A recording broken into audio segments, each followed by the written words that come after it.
Hi. I thought that seeing we had a few difficulties at the recent Future Proof conference, that I'd take this opportunity to record a Zoom recording about e-portfolios. So let me just share with you a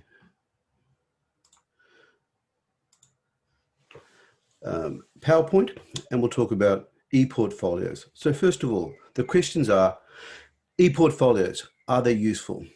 Will they actually improve your career chances?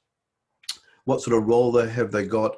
And also, what is an e-portfolio? What are the different sorts of e-portfolios? Many of you who have come from undergraduate and have been at university recently will have probably seen e-portfolios and used them there. They often use a Mahara software. However, in the hospital system, somewhat surprisingly in Australia, we don't really have an e-portfolio system for most doctors. We do have a sort of variant for those which are registrars run by the colleges. For postgraduate year 1, 2, 3, 4, 5, they're not there. And when you talk about e-portfolios to most people, they have one of these sort of responses. It's either, my God, it's so good, it makes things easier, or do not speak to me about it, they are dreadful. So let's learn a little bit more about e-portfolios. One thing about them is that one of the common responses is, ain't nobody got time for that, especially in the hospital system where you really are pushed for time. So, but we have to look forward. Well, that doesn't look good, does it? G'day. Let's look at the crystal ball and see what it's going to be like in another, say, 5 years' time. Because the Ministry of Health is pushing to have e-portfolios part of every doctor postgraduate. And you need to anticipate this, and you need to make the most of the situation. Now, what I'd like to just have a look at is some of you already know how tight it is in the medical workforce. This couple of bits of data are useful. Look at this. In 1999, there was about 1,500 graduates. 2017, there's about 4,000 medical graduates. And this is, of course, because there's more new medical schools that are pushing out more medical graduates. If you add to this that we give about 5,000 international medical graduate visas each year, there's a whole lot of extra people going for a limited number of jobs. So you are going to be squeezed more than ever before.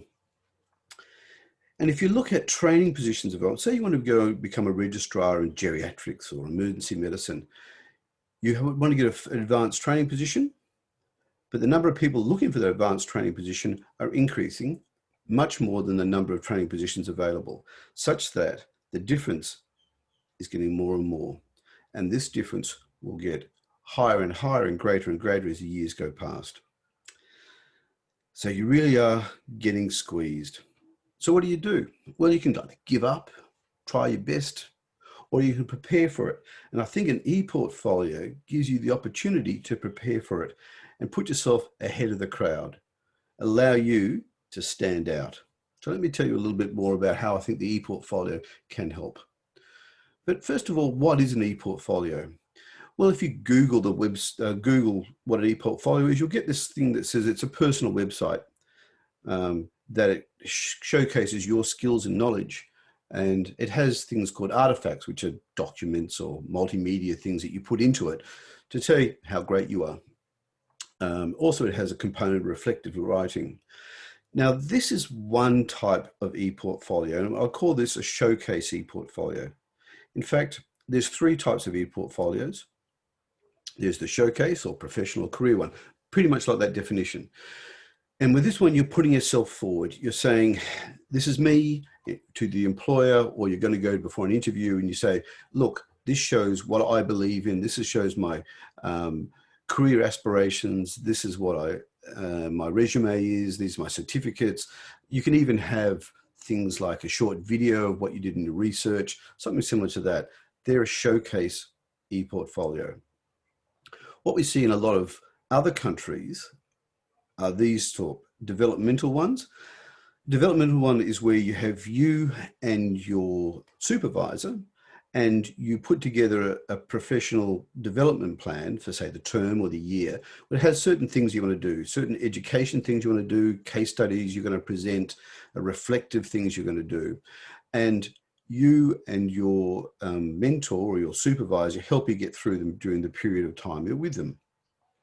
The third one is more to do with assessments, work-based assessments like procedures, DOPS, mini CXs. And those ones really are based heavily around WBAs. The reality is that in the place that has done most of having an e-portfolio for their doctors, which is in the UK, they have a blend. Basically, it's a blend of the last two, the developmental and the assessment ones. These aren't really a showcase one. And for the last 10 years, they've developed this. Look, the NHS e-portfolio platform supports health professionals' achievement, reflection, and learning with more than 450,000 users. And it was almost universally hated initially. And as time's got on, it's got more support behind it. They've got videos to help you understand how it works. And for people who are in foundation year 1 and 2, or those who are on a training scheme, it's a vital part of their existence, day in, day out. But they still have very, very negative sort of support behind them. I think that this is a survey, which I'm going to show you in a second, which was put out in Northwest London. It had about 60 trainees and about 30 supervisors. And I think it's revealing about how people really feel about e-portfolios of this type. So these are, if there's a trainee or a supervisor, whether they agree or strongly disagree, agree, etc. You'll see at the top here, I just want to show you a couple of bits. The first is the e-portfolio is an effective educational tool for trainees. Strongly disagree, 65%, or disagree. Ooh, even the supervisor, 40% of them strongly disagree or disagree. That's pretty bad. How about the e-portfolio is useful in highlighting the trainee's strengths and weaknesses? Yeah, it's only 12% agree with that, and only 30%. So is it not really doing its role? Not particularly well. The reality is, though, there's a chance, a big chance, that something similar to this will turn up in Australia, in New South Wales. So what you need to do is you need to take control. And this is really the crux of this talk. You need to be able to take control. Take control goes from a couple of things. I think you should have generally a showcase e-portfolio. Now, the showcase e-portfolio, remember, is that professional one you used for going to an employer, or before you go into an interview. Now, you can just go onto Wix, WordPress, GoDaddy, any of those, Squarespace, and you can use a template and create your own showcase e-portfolio. Normally, you would have a landing page with you on it, and you can link from that to what you believe, what your principles are, all those sort of components. Then you can have drop-down templates. One might have your resume, another might have what skill bases you've got. It might show you certificates you've done. You might even have sort of videos to camera saying, well, this is what I did on my research, or this is why you should select me for surgery, or something like that. I know it sounds a bit odd, but this is going to be, I think, the way to put yourself ahead of the group so you choose you, not the person over there. And if you can't do it yourself, well, you can get someone else to do it for you. You can have an e-portfolio done by Fiverr. So Fiverr is, you go online to Fiverr, it's based in the States. This is the Australian component. And you can see, I will create your professional looking portfolio. Cost you $20, cost you $40. You've now got control of it. And you can use that to present yourself to anyone, present yourself to your employer. I think it's really important. Okay, I'm just going to move away from that for a second, from the showcase e-portfolio, and tell you why you need to take control over your CPD, your continuous professional development, and why you'll probably need something like Osler or a software program to help you. Now, this is if you're not part of a college or a consultant like myself. APRA is a regulatory body that you registered, same for you, same for me. They have guidelines, and they've now become more strict. And these guidelines are going to be harder for you to fulfill. You need to have 50 hours per year of a mix of, and this is the important thing, 25% must review performance, like an M&M or reflective practice. At least 25% that measure outcomes, and about 25% at least of educational activities. Most people will have more than 25% on educational activities. And you need to show evidence that you're following a professional development plan.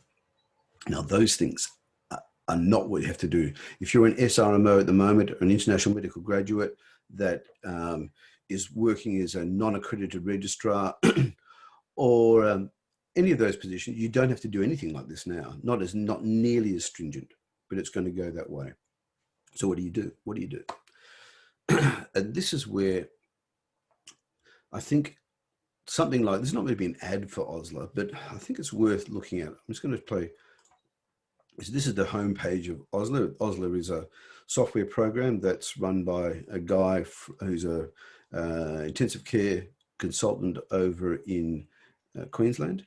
And you can see it's got a drop down for professional development. Here you can put your PDP, your development plan on there.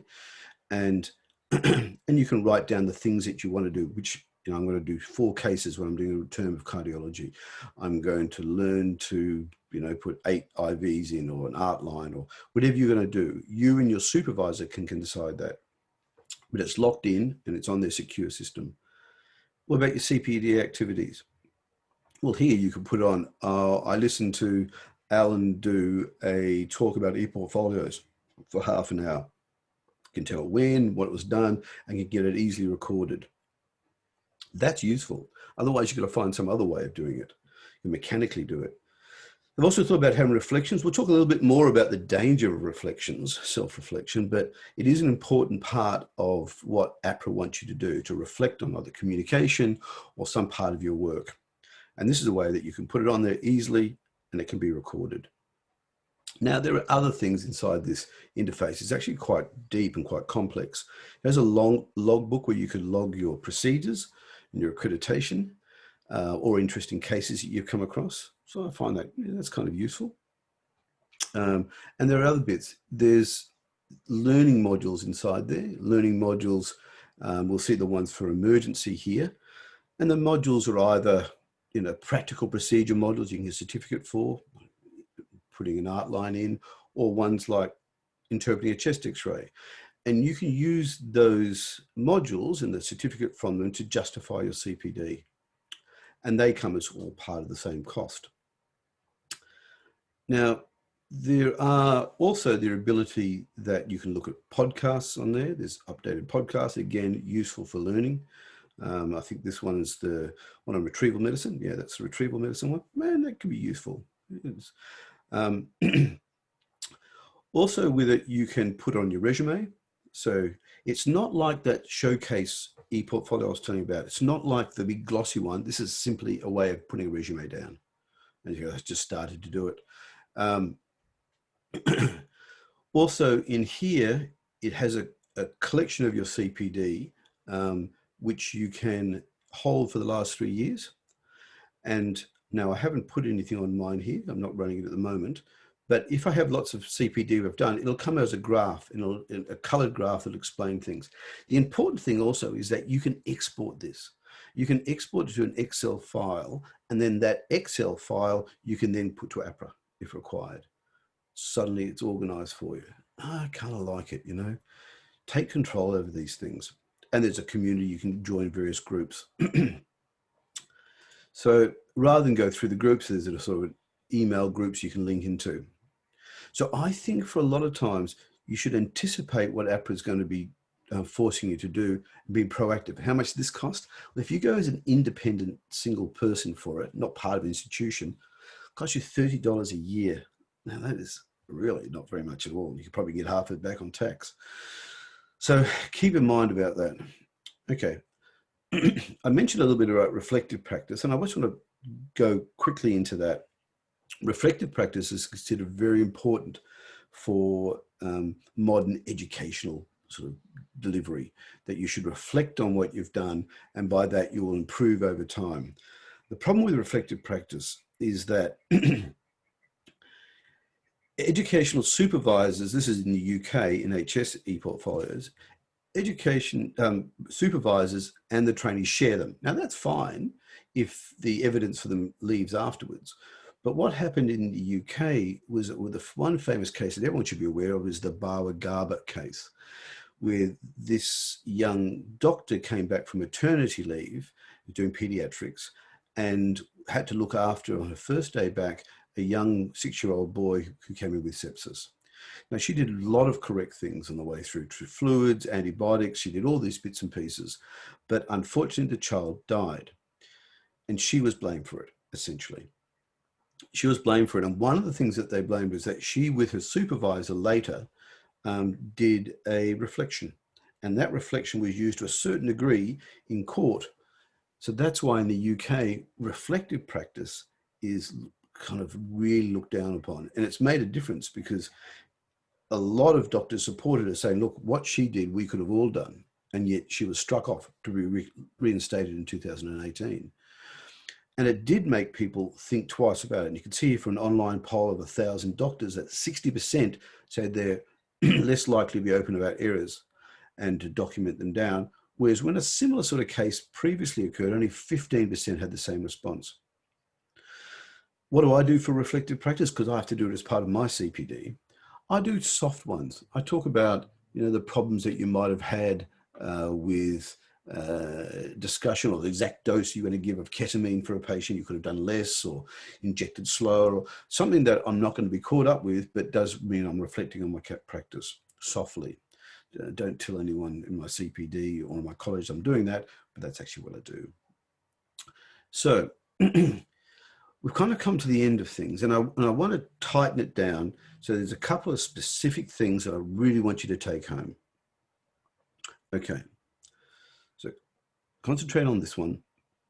If you're in PGY 1 or 2, intern resident, even if they bring in an e-portfolio like the one in the NHS, I think you need to have a showcase portfolio. That is a personal web page, highlights your skills, makes you stand out from the group, because it'll be important when you go for jobs as a resident, as an SRMO, or heading towards getting into a consultant, to a registrar position. So I would strongly suggest doing that. How about if you're a PGY 3 or an international medical graduate not on a training scheme, or a CMO? Well, I would join OSLA. I know it's a bit of a push, but to get someone to control my PDP and my continual professional development, I think it's very worthwhile. It means that they can document it, and I can just put an Excel spreadsheet. I mean, I'll put it down there, but they'll hold it there for me, and they'll collate it for me, and that's worth something to me. And make it easier for me to not have to worry about completing the APRA guidelines, especially if I've got someone to look at my personal development plan at the beginning, make sure that it ticks all the boxes. And I wouldn't just do that though. I would also build a website, do a professional e-portfolio, showcase e-portfolio like before, showing my particular skills and why it'd be useful for the rest of my career. Because you might be in a situation where you want to be going to surgery perhaps. Well, you can show some of your procedures. You can get feedback from patients. You can get all sorts of, you've got some awards, anything like that. You could put it into it, and that will put you ahead of everyone else. And so I put my goals in, evidence of practical skills, certificates, leadership, research, everything else. I'd use multimedia if I could, and I'd put that in front of them. And I think in 5 years, this is going to be stock standard, not novel. And as my career progresses, I'll just add to it, make it longer, add new things to it, as you normally would for a CV. Okay, that's pretty much what I wanted to say. And I thought that because I didn't really get a chance to nail it down with you, we did this future proof, that you might find that this is a better interface for you to go with. Okay, thanks a lot. Lovely chatting to you, and I hope you all go very well in your careers. Good luck.